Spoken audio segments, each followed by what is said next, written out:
Elliot Norton Reviews. Mr. Norton's guests today are Angela Lansbury and George Hearn, the stars of the award-winning Stephen Sondheim musical Sweeney Todd, now playing at Boston's Metropolitan Center. Good evening.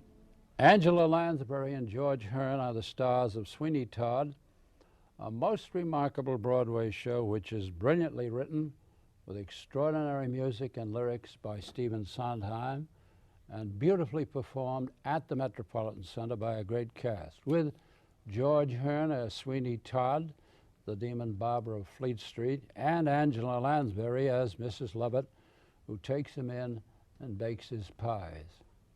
It is brilliant in all ways, and at the very same time, it's a little distressing because the pies she bakes are made from the bodies of his customers whose throats he slashes. There is wit, wisdom, skill of every conceivable theatrical kind in Sweeney Todd. There is also slaughter and a kind of jaunty cannibalism. There is comedy and wit. There's also murder and vengeance of a kind not seen on the stage since Elizabethan days. Angela Lansbury, who is giving one of the great performances of her career as Mrs. Lovett, must have some special views about the play because she originated the role of Mrs. Lovett in New York and has been playing it for a long time since. How do you feel about the play in a 40, 50, or 100 words, Angela? 40, 50, 100. How did you feel when you first read it? Well, I just felt it was sort of a macabre comedy, really. And I thought that the subject matter was really submerged, in my mind, by the overlay of wonderfully romantic, tragic comedy, which is encased within. I know, as you say, it has, the subject matter makes your hair stand on end when you stop to discuss it, but actually, when you get down to it, it's almost by the board, I think, except for the few odd moments when you have the odd throat slitting, you know. But, that's the least of our doings. Playing it down a little Mrs. bit. Lovett is a heck of a good cook, let's put it that way, when she finally gets the proper raw material to make her pies worthwhile. Even though I start off singing, I bake the worst pies in London, and you know, finally I think she gets rather good and gets an enormous clientele of people who are only too happy to eat her pies. I love that choral song, God, That's Good, when they're all singing about it. And we know what's in the pies and they don't. Exactly, exactly. That's. Well, you thought of it after all as a great part. Oh, I did. I did. It was something. I felt that the part of Mrs. Lovett was going to be the kind of challenge that an actress of my kind, a character actress, which I am, whether I like it or not, and I happen to like it. And we like it, you liking it. Thank you. I sort of sensed that I was going to be able to put an awful lot of very interesting ingredients into this character. And they're there. Right word? Ingredients. I can't get away from the cookbook. You notice how every time I refer to any part of this show, it has to do with cooking or recipes. How did you feel, George? Did you come to it after, well, Len Cariou originated the part. Then you went into it in Broadway. Had you seen Len Cariou as Sweeney Todd, or did you go to it cold? I was doing a thing called I Remember Mama, if you remember. I remember. That play. I remember Mama. At the time that Sweeney was going into New York, and so I hadn't seen Sweeney Todd until I knew I was going to play it. And I was devastated by Len's performance, and of course by Angela's too. And very excited suddenly. As you say, they're great roles. They're two magnificent roles. Absolutely extraordinary in the sense that these are two characters, if you didn't have any music at all, those would be two great, beautifully, brilliantly drawn characters. Well, how did you react to them? Of course, after all, it's a fat pot to begin with, isn't it? You have to react. You can to forgive that. a lot of How sins. How many sides is it? I have no idea. I think we're off stage 7 minutes in each act, something like that. The two of us were on stage constantly. And I was struck by other aspects of it a lot.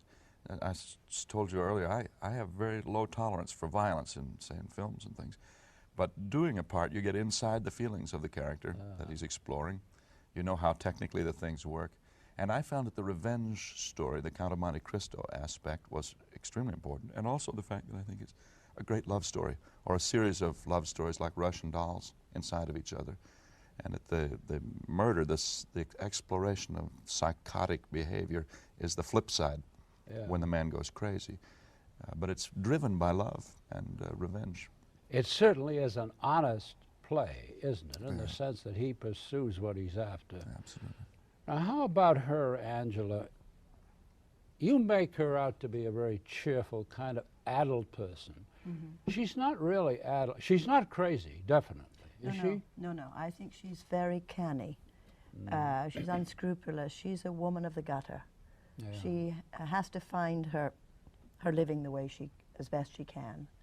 She's right on the very edge of society, and she is really a have-not, and of the downtrodden nature, but nevertheless of a very chirpy demeanor. And is that let me interrupt that, because that's in your performance and has been from the beginning in New York. Is that part of the character, or have you added that? I think that's something that I have imbued her with, way over and above what was on the printed page. That's exactly what I felt. Mm-hmm.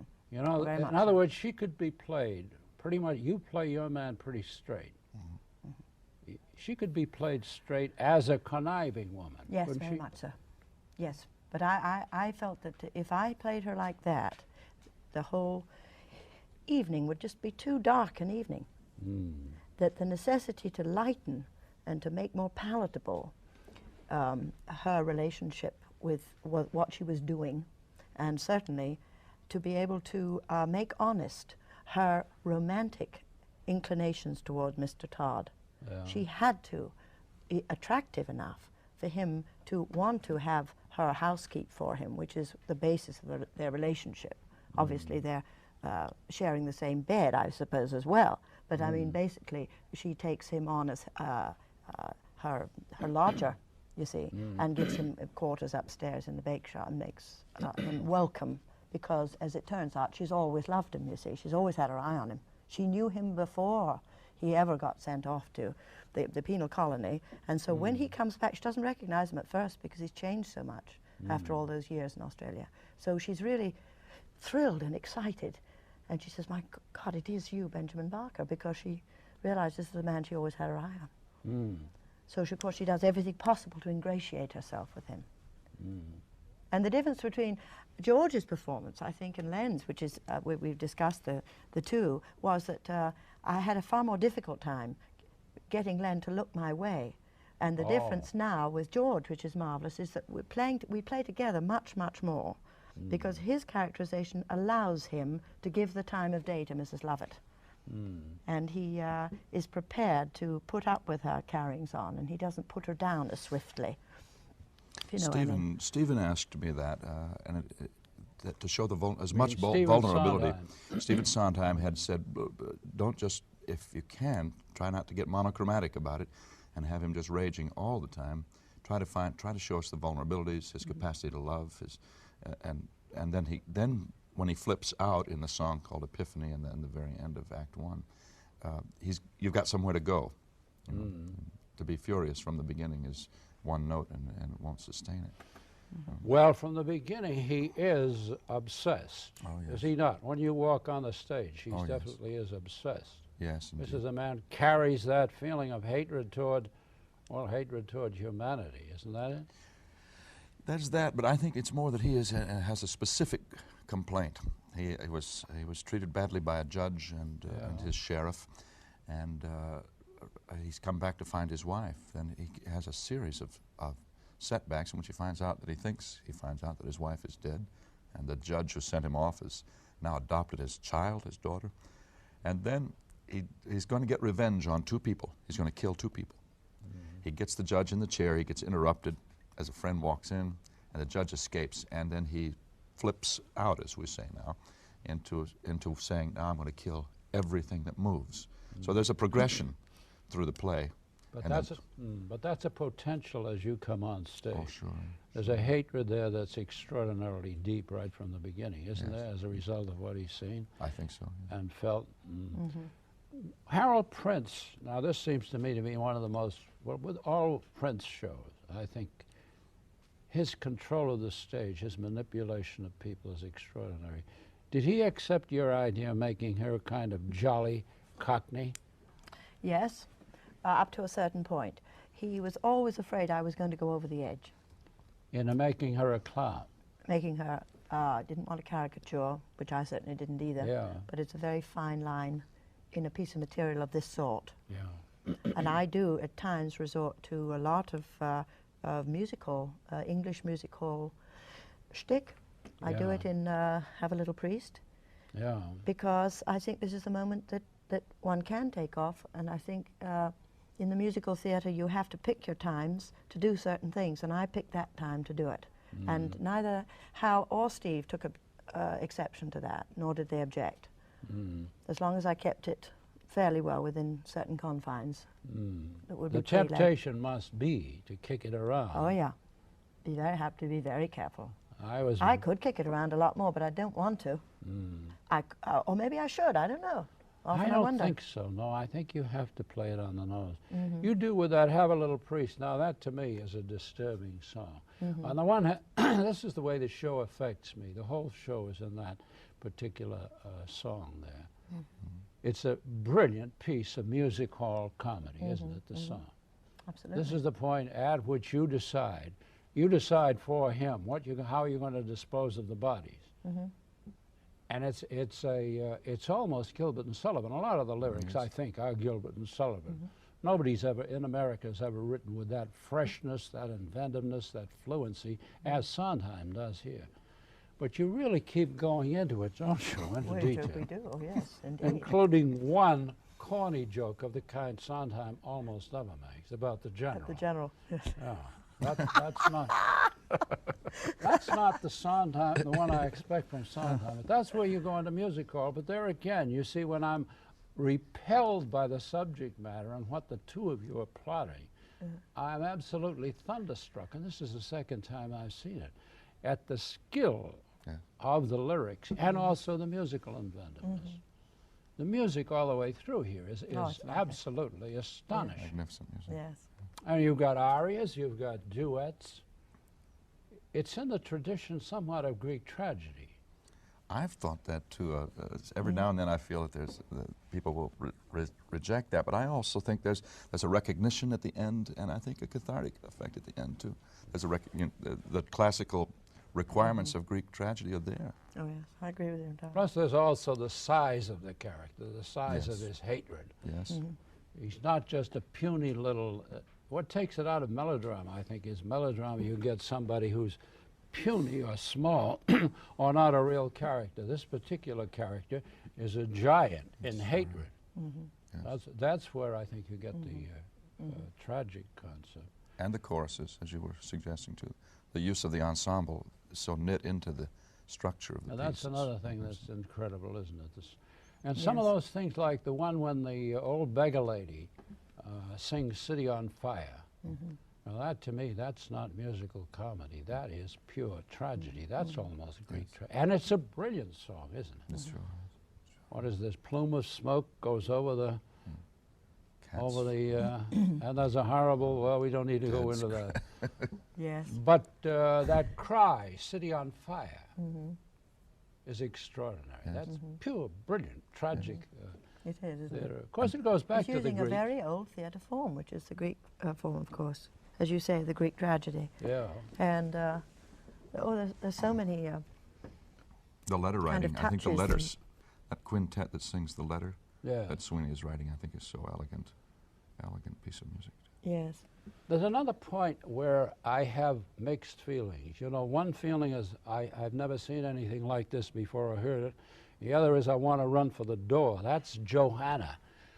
At the time when the sailor, Anthony Hope, is singing about Johanna, his love, and that's one of the most beautiful love songs Sondheim has ever written. And you, as Sweeney Todd, are up on the top there with your razor, and you're singing about Johanna. And I've now checked the stage directions, and at the end, when you're singing Johanna, the second syllable, it says, he slashes the victim's throat in such a way that the victim's mouth opens as his mouth is open and Anthony Hope's mouth is open for the second syllable of Johanna. Makes you think, doesn't it? Mr. This Sondheim. is what saves the show. That's The in, that's in detail, your yeah. performance. That makes you think. Makes me think I want to go home at that point. And I can't believe anybody could be that macabre. Who is that? Is that Hugh Wheeler's idea? No, I'd say it was Stephen Sondheim. Stephen Sondheim. Stephen and Hal, but I'd say Stephen. Stephen designs all that as he's writing. He sees it, he pictures it in his mind, I believe. I do really believe that all of that is designed by him. His I notes do are too, because it's in other shows like Company. There's a cold brilliance there, and yet this same man can write Johanna. And there's another beautiful melodic song in there. I forget which one. Pretty Women. Pretty Women that you Beautiful. sing with the judge. With the And there's judges. another case. That's another one of his most beautiful songs.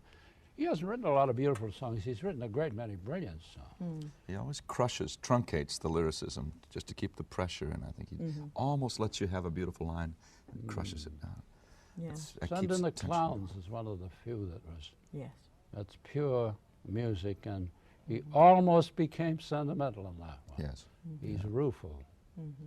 But that Pretty Women. And Now, the there's song, another case of the bifurcation, of the split between what is brilliant and what is appalling. You are singing over the judge, and you're about to cut his throat. And by the way, you certainly cut throats with a flourish, don't you? With a swoop, and then that splashing part. That's another one that drove me. it's rather gratifying. I have to tell You enjoy that, huh? Yes. Seems to me you added. I don't remember Lenny Carrier doing that. Does Hal Prince know you're enjoying that? Flipping that blood around. Yeah. Yes. No, but that song is another one, Pretty Women. And you Stunning. and the judge. And we should give credit to the judge. What's the Ed name of Lindeck. the What? Ed Lindeck. Ed Lindeck, who Marvelous, plays the isn't he? judge, yeah. He's very fine, yes. And he's another one, by the way, who misses travesty or caricature. Yeah. Yes. That's an old-fashioned Dickensian melodramatic villain, but he Yes. never plays it that way. No. It's a marvelous cast. I just think each one of those people is so Except I extraordinary. told Angela before, the boy playing Toby in the beginning was difficult to understand. You know the Cockney, we discussed that before, the Cockney is wonderful. And it seems to me, now you would know better than I, but it seems to me the Cockney language in the play is authentic. It is, absolutely. Yes. All the way through those lyrics. Very carefully laid in there. Yeah. Yeah. But it's Cockney idiom, so however you try and clarify it and get rid of any kind of little sounds that might disturb the ear and make it unintelligible, nevertheless the idiom is there, and so you have to get used to that rhythm, the Cockney rhythm. That's right, the rhythm. Now Yeah. that's another wonderful thing about Sondheim. It seems to me, again, as an outsider, that the Cockney rhythm is there and that's part of the charm of those songs. And the boy Toby singing that, but in the beginning I found it difficult, even knowing many of the lyrics, to understand him until we discussed that before too. Afterwards, when the boy Toby begins to discover what's going on in the cookout and becomes angry, then I began to be able to understand him. I wonder if you don't have to tone that. With you, it's possible. You can be understood all the way through, Angela, because you work with American audiences for long. You know how to temper But it. that boy is American. Yeah. That's an American lad, but he's very busily doing a very authentic Cockney accent, and I think he's defeating himself a little bit by maybe making it too heavy. Yeah. It doesn't need to be that heavy, does it? Probably not. No, I don't think The so. language is difficult in the play. There is such an overlay, and I do think that that Stephen didn't necessarily mean that every word had to be understood, because he wrote some very complicated 2 or 3 things going on at once, Yes. particularly with the Sailor and Joanna, with Anthony and Joanna. Those patter songs are Yes. something extraordinary. I still hear lines after 6 months that I say, oh my Lord, that's Yes, funny. I know, me It too. strikes me out of the blue. Yeah. Another extraordinary thing, you know, just when you're, as a playgoer, you're commiserating with yourself because of all this slaughter and bloodletting, you're absolutely astounded at the fact that he never uses a cliche. He writes love songs like Johanna and Pretty Ladies there's nothing of, not only nothing of June Moon Tune, there's nothing of any other lyricist in America. Nobody we've ever had has written like that. I keep going back to Gilbert and Sullivan because some of it, but he moves away from Gilbert and Sullivan. They didn't write that kind of sincere lyric. By the way, another thing that puzzled me a little bit is the girl supposed to be Johanna, a caricature of all the 19th century melodrama heroines? I think she's supposed to be Pinky. You know, I mean, she looks like Pinky, doesn't she? And I'm talking about Gainsborough's Pinky now. Yeah. I think it's, or Romney, I forget which. I think that's what the Lees had in mind when they dressed her in the long wig and everything and the little bonnet, you know. But that wig is a little overdone, isn't it? At one point she's running around on one of those bridges. Oh, of course. But then we're all overdone, aren't we, in a sense? I mean, look at George's wig, you know, his curious kind of wild demeanor, my extraordinary red wig with the carrot horns, the whole thing. We're all very broadly drawn, I think, as characters on the stage. We're not drawn as stereotypes by the designers, but nevertheless they have had a very important function, I think, in working hand in glove with Hal Prince in his overall concept. I mean, the set and our costumes all go together like ham and cheese, you know. And it did, after all, spring from admonitory children's tales from a fairy tale character, and I think they want to keep visually that distance. Yes, the sailor, you know, my pants are too short, romantic and idea I think of the we sailor. often look like little children sitting there, like the children's vision, a slight remove from that realism.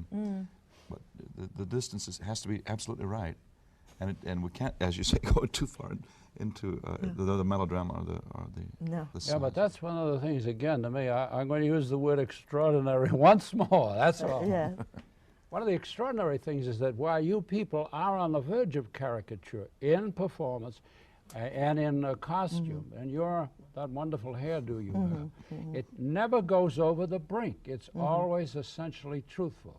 And now the sailor also, he's a little bit of a starry-eyed romantic sailor.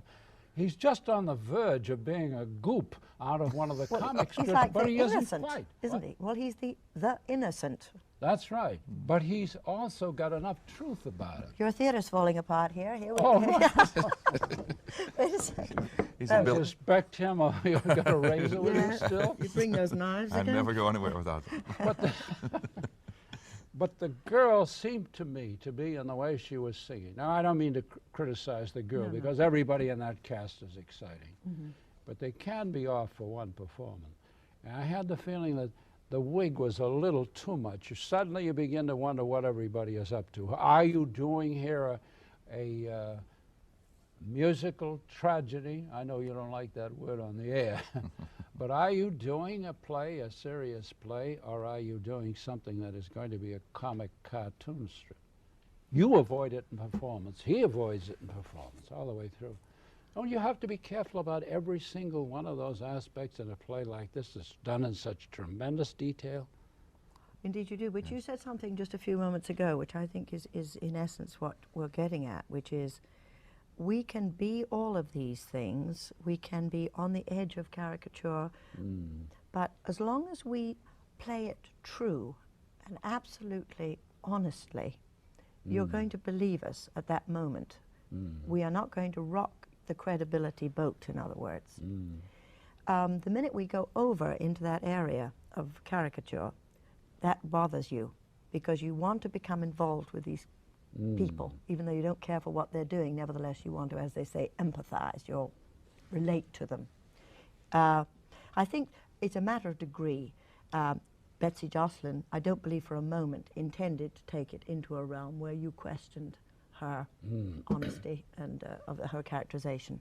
But if she did, it's due to her trying to over-clarify the comedy that's contained in her lyrics, particularly in her song with him, about kiss me and all that thing. I'm going to got reticule, you've got a reticule, you know, to try and get the meaning out so the audience will understand what she's saying. She over articulates, I think, possibly.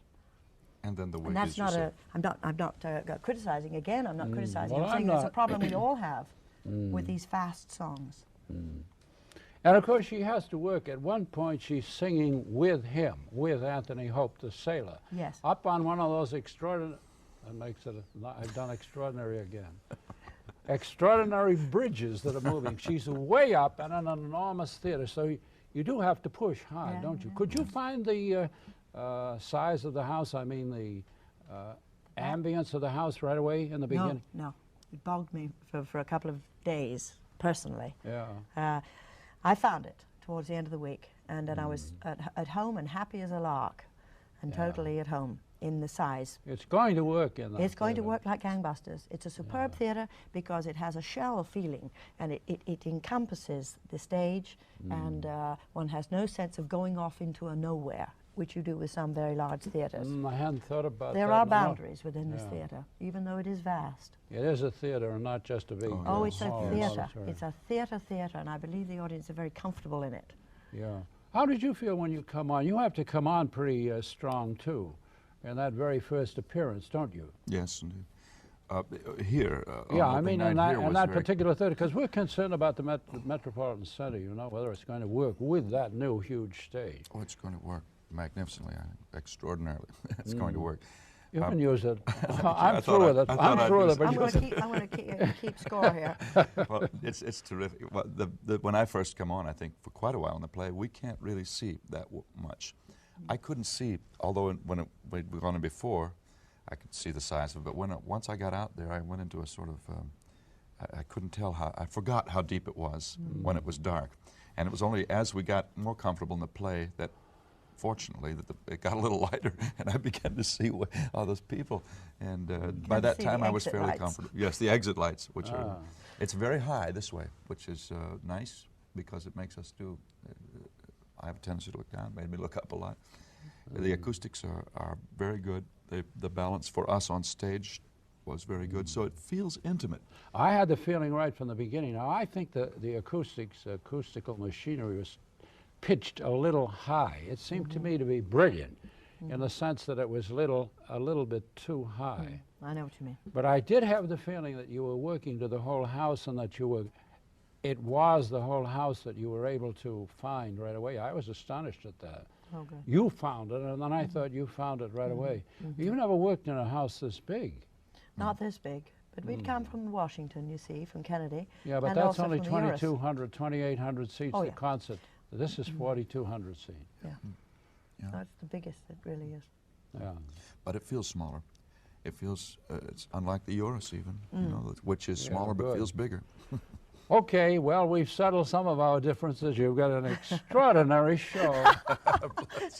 And it's brilliantly done, even Well- though at times I find it very tough to take. Thank Well, you you've been both. extraordinarily kind to us, and thank you. Thank you very much. Now I got it right back. You have just heard Elliot Norton in conversation with Angela Lansbury and George Hearn, the stars of Sweeney Todd, now playing at the Metropolitan Center. Mr. Norton is drama critic of the Boston Herald-American and appears through the courtesy of that newspaper. Mr. Norton is also a professor of dramatic literature at Boston University.